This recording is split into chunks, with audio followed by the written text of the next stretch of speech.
3:57 a.m. Ken. 3:57. So I woke up, and that's the last 3 minutes of the hour of prayer. The last 3 minutes of the prayer. 3 to 4 is the hour of prayer. It's an hour of prayer, like it's the first hour of prayer. Okay. So I woke up in the last 3 minutes of the first hour of prayer, and No alarm clock, right? no alarm clock. Just woke up out of a dream, and it was unusual because I remembered, like vividly, the whole dream. And I listened to a guy yesterday, and he was saying that he was praying that he wanted to seek God and have a stronger relationship with God. Right. And he was going to wake up an hour earlier every pray? day to pray and be alone with God. Okay. So I was like, well, I wrote it down. I said, that sounds like a good goal. So God just like woke me up, wide awake, At 3:57. 3:57. I'm like, What do you tell you? why don't you just start my day now? Let me go spend some alone time with God. First, let me write down this dream, Right. because he was in it. Like he had a hand in this dream. So before he woke you up, he was already. He was already in the dream. I gotta All hear right. this. Well, the sense, I'll give you the backdrop. Yeah. The sense of the dream was that I was given a redo, A redo of life. corporate life.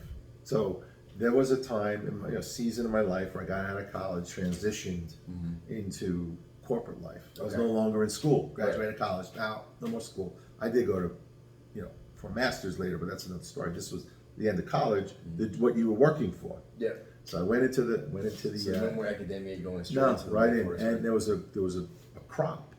There's probably like 30 of us going in, working Okay. at this big CPA firm, like one of the top 5 in the world. Arthur Anderson, all that stuff. Yeah, it was Arthur Young, but now Ernst and Young. Oh, okay. So we're all new. First day, we all go in with our ties, and some had briefcases that the mothers gave them, or whatever. But the lunch is in it. Not knowing what to do. We went to training. He's got the tag on it still. Yeah, I went to training. Went to Reston, Virginia for 2 weeks. Away from home. I was already married. So there was that. But this is a group of all these people getting together, starting off on this adventure, and then that you're in that crop, you're in that season. Yeah. So all this stuff is going on. So in that period of time, there were certain moments, that kind of set my course for the rest of my life. Or certain moments where if I had to do it over again, maybe I would have done it differently. So you don't want to ever live a life of regret. Right. So you kind of move forward. But there's a moment when you have to make a decision or a call on what you're going to do. Okay. You're going to make the jump. You're going to make that do whatever. Right. Or not. There's what you have to. It's like, Yeah. So- And you don't know the impact always of what's going to happen. no, I never did. So anyway, so this is what happened. So I was in New York. I was starting at the firm out of college. Yeah. I wasn't young. It was my older self there. Okay. So it was like happening now that I was doing it again. But everybody knew. Everyone knew that I was young. But I was you old. knew. I was old like myself now. I wasn't my younger self. But everyone thought you were that guy. I was still my guy, but I was starting with all the young guys. Interesting. All right. So I didn't go back to. So throughout the day, I'm always having these dreams. So I'm trying to get somewhere, do something. Like I got to go to the bathroom, can't find a toilet or something. So I'm always searching. Or trying to get to a meeting, can't find a meeting room, so I'm searching. Yeah. So there's a lot of journeys, So I went to the coffee station to get a cup of coffee, and it was a mess. So like the pot had like mold in it. So it was just a mess. So I'm cleaning it up. I wonder what that signifies. I don't know, but I'm thinking as I'm cleaning it, I'm wasting a lot of time here, but other people are going to benefit. Right. But at the end of the day, nobody really cares. In that corporate culture, They don't care that you. they don't consider care about. They don't care that I did that. And it reminded me when I had my first big job, because as an auditor, we went to different financial audit. We went to different companies and audited their books. And there was this one company we went to. I started in June, or like July 7th, I think, right after the June graduation. So instead of taking the summer off, and actually we went to training in September, Okay. I started working right away. You want right into it. Yeah, because we were already married, already 3 years married. Yeah, so, you're ready. Yeah, so responsible. I'm not gonna take the summer off and go to work. So I went to work, and then I met up with my crew later. But the first job I had, the work papers that were all documented. We just came out with computers, with Macs or something. Not Macs, but with Commodores? Yeah, well, one step above Commodore. Commodore. Okay. And I want a Commodore. yeah, well, I remember the name. It was an Apple product, but it was like a luggable. We weren't really laptops. So it was an Apple product. It was an Apple product. It had like a little screen. It was like a tower on wheels kind of thing. It was weird. A green screen, black and white screen. Yeah, monochrome. Got it. Monochrome. So anyway, we're doing the work papers, and you have to document in kind of narratives and stuff like that, and flow charts, what the system is, where the controls are, how the accounts payables work. You have to document everything. So I looked at the work papers; they were like a mess. I mean, they've been done like the coffee, right? Yeah. They've been carried forward like 5 years or Forever, 7 huh? years. Yeah, a long time. So they have like notes and initials and cross outs and a lot of cross references. See this page, because you couldn't fit it on the page. You do another page, you just cross reference it. Okay. But it was hard to follow, and it was a mess. So I said, let me redo it. Yeah. So I redid it. This is all by hand, right? All by hand, man, handwritten, pages upon pages. Can you imagine that? But I had a principle. It's like, I didn't want to eat time. I said, I'm not going to eat time. If I have to work overtime, I have to work full time, whatever it takes, You're gonna do it. I'm going to do it. I'm going to charge it. Right. So at the end of the day, I wasn't under budget. I was over budget in my time, but the work papers were immaculate, and it could be carried forward and save time on the next 5 I mean, years. it's a cost savings, no matter In the long run, right? but no one cares about that. So did you care about the short run? Yeah, And they're not worried that's about the corporate results? culture, man. Corporate culture. See, you produce like mediocre results, if that, and that's If you're on time, so on that's, budget, that's what counts, huh? or eat your time, Or eat your time. which they would never tell you to do. No, but they do because Disney does that. Yeah. Yeah, well, it's got to get done in this amount of time. Right. Is there any way you can get it done in this amount of time? Yeah, yeah. Is it, but they don't tell you to Yeah, get time. But you got the implication is there. right? Yeah, it's And I'm saying, there's no way this was done at that time. These budgets are false. There's no way they did it this time. Yeah. Because I mean, even though I was rewriting it, just to get it all done and read it and check it and update it takes time. It's not going to get done. I could have like cut corners, but I remember No. you don't cut corners. It was intentional. They knew. Yeah. And so they put it on. Yeah. You, So I right? rewrote it and I did it and I got my evaluation. My evaluation was, it was all good, Uh-huh. except there was like a needs improvement, On what? The timing? time management or something, like priority, something like that. He said, well, you did have, I said, yeah, but I rewrote them all. The end product was better. Yeah, but for this one, well, I mean, it compensates. It's all the goods and the bad. Everyone has a bad. Everyone has a needs improvement. No one's perfect. Oh, so they And I believed it. Uh-huh. So I went for my evaluation with the partner at the end of the year. I had like, let's say 10 jobs. Wait, there's 2 evaluations? Well, every job you get evaluated.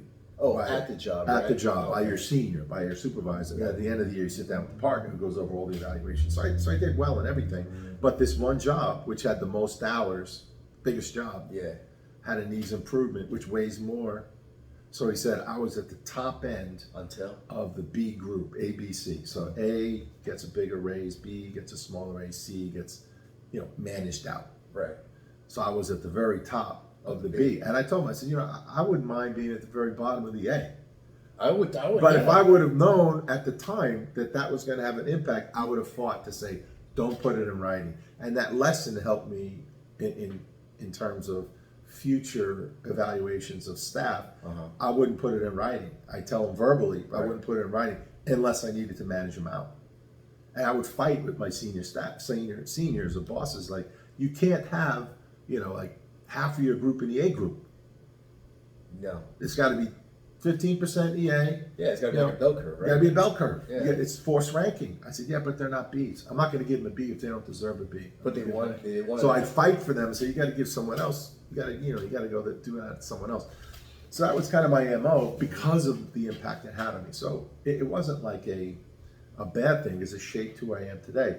But it did in the redo give me pause because now I'm able to do something differently. It wasn't on the valuation. It was in the coffee. What was it? All right, here you go.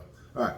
So I was getting distracted with the newness of everything. I was fixing the coffee. I spilled some water on myself. Okay. And then went to the bathroom, spilled some more water. So I'm like, my shirt's out. I got water all over It's myself. like baptism or something. No, it was mess. It was more like mess. Okay, It was all coffee right. mess. Got it. It was just not working. So we're not talking about John the Baptist type stuff here. Definitely not. There was no sanctification going on there. So Got it. no immersion or sprinkle. It was just a Nothing. mess. Got it. So the day went on, and then I started to realize that I was here before, that this experience is a redo, that I had gone through this So before. this actually happened. As it was happening in my dream, Uh-huh. I was realizing that it had happened. It never happened before in real life, Uh-huh. but I was realizing in my dream that in life it had happened before. So within the dream, you were reflecting back on things that actually had happened within Yeah, the dream, right? yeah. Okay. Got I it. had spilled coffee on myself before, This is the second time I'm doing it, and I'm giving it a second opportunity. And I started to realize like I've been here before. But if you already spilled it on yourself, You would think, yeah, you wouldn't spill it again. right? Right, but it wasn't. It wasn't totally like that. I didn't have the opportunity at the time to know. This is every instance was a. I didn't know at every instance it was the second time. Please continue. Yeah. Okay. So the day's going on, and at one moment I was at the right place at the right time, and I received this coveted ticket for a movie that was going on in the building. Okay. Some people got the ticket. I got the golden ticket. The Interesting. golden Like ticket. Willy the Wonka. Yes. Chocolate So Factory? I get this ticket, and as I'm going in, there was some people that didn't get a ticket. I said, "Listen, just want to encourage you. God, we worship a God who gives you second chances. So be encouraged. Even though you don't get the tickets, I didn't get the ticket last time. Right. And Now you got the ticket. Now I got the ticket. I realized the last time I was in their shoes. This time I got the ticket. So I go into the room now for the first time, and I see we're these still in the corporate setting, right? still in the building. Okay. So corporate setting, corporate people, Right. But I go into the room, and it's somebody's messing with the projector, trying to get this this thing working. And I look at the seating, and it's not like a movie theater. Oh, It's more like a cafeteria, like a lounge area, like a Okay. staff, like a airport lounge. Okay, got it. You know, Okay. couches, plants, and then in the back is all the hard chairs. Okay. Kind of arranged, in a kind Cool. of corporate meeting. Excess flow, like Yeah, that. yeah. Kind of like that. I mean, you gotta look through the plants. Not the best seating. So someone was there. I said, "Where's the best seating?" Yeah. And I said, "Oh, in the front." I was like, "Oh, that's where I saw the comfy chairs, couches, and stuff." Right. I said, "All right." And I looked, and all these people are getting like popcorn, soda, all these snacks. It was like a cafeteria stuff, buffet. Okay. They're getting these snacks, not food, but snacks. I said, "Let me go to the front." So I go to the front. Did you recognize those people? No, nobody. So I go to the front, and I look in the front row. It's all empty. I'm like, "Oh," and it's like an earring in one seat. Earring? An earring, like someone's costume jewelry earring to save the seat. You remember all this detail? Yeah, and then there's another one. There's something else in there, like a scarf or something like that, or a garment, a jacket or something. Yeah. So the I mean, that I seats, can understand. the seats in the front are being saved. Right. But And the there's- earring, that's kind of. I know it was orange, square, kind of like tassels on it. And there was a woman like in the second row, behind like some less comfortable couches. Right. Like maybe bar stool chairs, kind of. Got it. And So she was you're- like, you're- "They're saved, they're saved." She was like the seat Nazi. Uh-huh. They're saved. And it occurred to me that sort of like the budget eating time and that went on. Yeah. This was another part of my life where getting seats, because I got a pretty large head. I mean, I got an unusually large head. And when I was younger, I had a big afro. Okay. So when we went to the movies, whenever I went to go sit in a seat and get seats, like right, because you want right in the middle, right? Right. Like maybe 10, 15 rows back, 20 rows back. Oh, in the middle. would they tell you to move or something? No, but I hear someone behind me go, "Oh." Because we switch with me, and it's because of my massive head, right? I knew why, because I had this big head, big afro. I hear these groans, so I'm always trying to sit on the end, sit on the side, sit in the back. And Don's like, "Just sit in the front. Why are you sitting all the way back here? I can't see." It's like, "Well, it's got this big head, So seating has always been an issue for me. Yeah. Well, now, what we've learned is you can make your own seat. What do you mean? Well, when I went there, this time, instead of I figured, what if I just moved the earrings aside and said, "Well, I'm sitting here now. There's no saving seats." Could have done that. Bringing a conflict up in a new company, first day, Yeah, you don't want to do that. probably a bad idea. No, I don't terrible know whose idea. I don't know whose it is. I could confront the Nazi and say, "Hey, sit back down and shut up." I could be confrontational. Right. Or I could take one of those uncomfortable chairs In the way back. and pull it to the front. Oh, and bring it to the Yes. front as opposed to you going. Yes. I never thought about that. Yeah, that's what I did. Now I woke up, I couldn't see the results of it, but Right. that was my intention and plan. I was going, and then I woke up, But see, Don and I, we went for our anniversary once, and then I'll do this, then I'll pause. And we went to see Stomp in Tampa, Okay. at the Performing Arts Center. Yeah. And it was like our anniversary. We got the tickets late. I don't know if I knew that we weren't sitting together, but we were like in the second row. Okay. But one was on one end. There were like 20 seats. So you're down And then- both different locations? Yeah, same row but different seats. Okay. I said, "I'm going to get the seats, because we wanted to see, the performance. Right. And then we'll just ask people to move." Yeah, I would think. So we did that. Did they do? Did they move? Well, we asked him. We said, listen, we started passing notes. You know, we passed the note. He pass this down, pass this down. It's it's our anniversary. You know. So then we said, would you guys mind moving? Just pass it on if they mind moving. Yeah, so it pass went it down on. like 18 people. The 19th person said, no, I want to move. Really? So we continued like to pass the notes. So as it turned out, I brought with me, I had a backpack and I had a little stool. Mm-hmm. I said, worst comes to worst, one of the seats was on the end. We'll just put the stool up, sit in the aisle, and we'll still be next to each other. You brought a stool? I brought a stool. Smart. A little like camping stool. Right. So we didn't have to do that because instead of moving to where her seat was, like they were willing, we moved like one seat in, like inside, and they moved back out like one seat. I don't know why, but somehow That's how they did it, we right? made it work, Right. and everybody had to pick up and move all their stuff. And someone who I was working with, this is like 2003, I think. Someone who I was working with was watching the whole thing. They This were at actually that performance. Yes, they were at that performance, like in row, 20. They And saw- they said, "What's going on there? Why are these people?" They're watching the whole thing happen, getting up, moving over, and then So us sitting. it's like a performance before the performance, right? Yeah, and they said, "That was you." I said, "Yeah, that was me. That was Oh, me." so she didn't even know. She didn't know it was me. But yet somehow it came up in the Yeah, conversation? it came up in the conversation. She That's said, "Yeah, I interesting. saw that. I didn't know what was happening." I said, "Yeah, that was me." Because I think I was telling her the story. Yeah. And she said, "Yeah, I was watching that whole thing." But that was, I think, the genesis of the moving the seat. Bring your own seat as a solution to the whole seat problem. So anyway, what occurred to me was, here I am, getting this second chance. So, all right. And there were other things when I rode downtown on a bike, trying to save money. Like I had to deliver something downtown, so instead of taking a cab, I rode a bike to save money. Oh, you're really like, I was gung ho, Yeah. but then I realized corporate America, these people, they don't care if you save money why not? because they want the results. For them, they would reward you if you got someone else to deliver it. If you could delegate it and get the job done, You get kudos for that? you move up. As opposed to you, like, Yes, showing initiative and saving some money.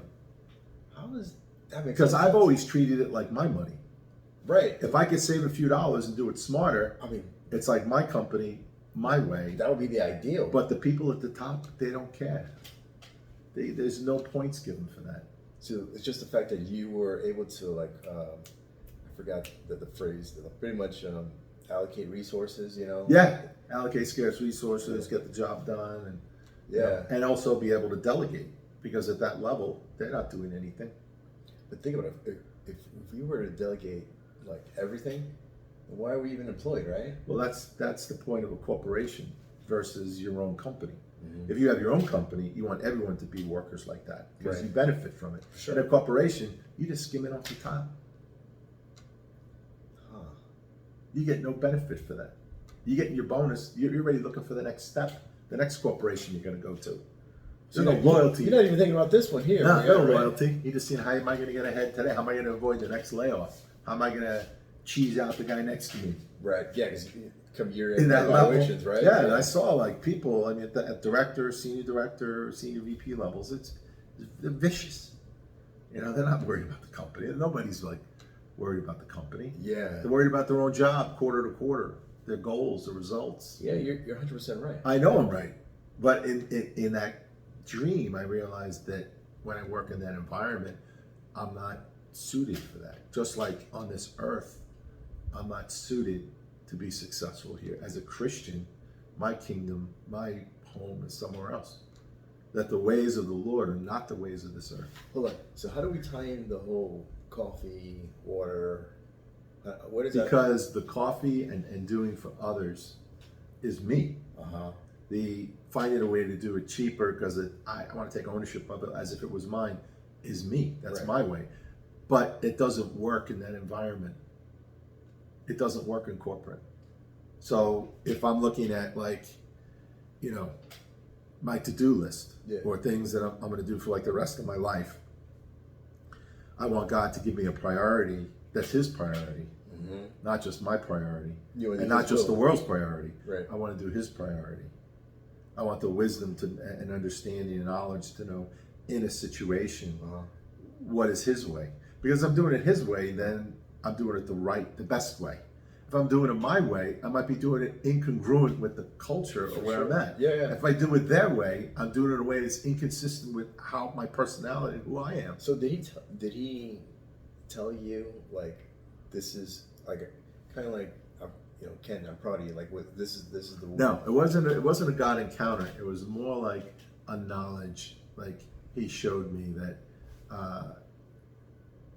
like Moses, like Abraham, like all these late bloomers, you could start fresh. You don't have to do things the way you've always done them. You could do them my way. You don't have to do life with regret. You don't have to do something and say, "Oh man, if I would have done it this way, I could have done it that way." Or you've already come to that realization now. Now you can live life for me, because you know the world. So you no longer in regret in the past. Right. You know, All those incidents, all the brokenness, all the woulda, shoulda, couldas, anything in the past that was for my learning. And now I don't have to follow that. I just have to seek God and follow His way. So I prayed for Him to give me this. So that was the moment. That circles back to the guy who prayed. Spend some time with me right. in the morning. So I spent some time with him. He said, just follow me in these situations. I'll give you the wisdom to make it right. It's like you make a decision totally different than the situation calls for. Then at the end, it was a blessing. I couldn't believe that happened. If I wouldn't have done that, this wouldn't have happened. And I did that, and I would never have done that before. It's almost like George Costanza in the Seinfeld episode where he does things opposite of what he always did. Yeah, it's kind of like that thing. But it's not opposite Ken Day, but it's more than that. Mm-hmm. It's not just doing things like taking initiative and saying, you know what? I was intimidated to do that before. I'm not going to be intimidated to do that. Now I'm going to do it. It's that, and it's also, God, tell me, is this going to glorify you? Is this something that you think is in alignment with your will for my life? And you might say, go ahead, do it. Yeah, it might be. So when you woke up at 3:57, did you feel like you leveled up? Like, did you feel like? Yeah, I feel like I plateaued. Like I reached a moment. Yeah. And then after I finished writing this thing, it was 4:37. So it was almost an hour later writing this thing out. Yeah. I went to go wake up the roosters. At 4:37. Yeah, because every morning, like I get up, they wake me up. They're crowing. It woke up. It was like 4:44 the other day. They're crowing. I'm like, it's the middle of the night. It's dark, but they don't know daylight savings time. Yeah. They're just crowing for whatever reason. So you wake them up. So I woke them up. So I got up. I turned the lights on. How they like it? They started crowing. Oh, did they? Yeah, but I asked them, how does it feel? But that was the dream. That was the dream. Yeah, that's actually, you know what? It's quite incredible because I think most of us, not all of us, go through life with regrets, right? Yes, and we live like carrying around baggage and brokenness. And the other day I was praying that God would help me with that, and He did. He did. He gave me an epiphany, not to fall into those same traps, not to be triggered over something stupid, not to be triggered by someone else's brokenness. Like if you say something to someone like, I don't know, whatever. It could be anything. So now you can not only live in the moment, but now you have a future, right? Yeah. As opposed to always having that regret, right? Living and not be triggered by somebody saying something stupid, saying something silly. Man, that's worth more than gold. I know. Think about it. I know. But that's why I said, let me write it down. Because I said, time after time,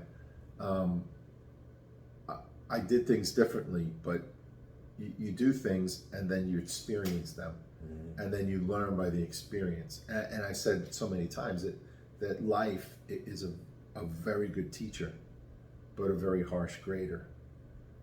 I like that one. So you learn, but at a price. Harsh grader. Yeah. Can't chew on that, let me pause it.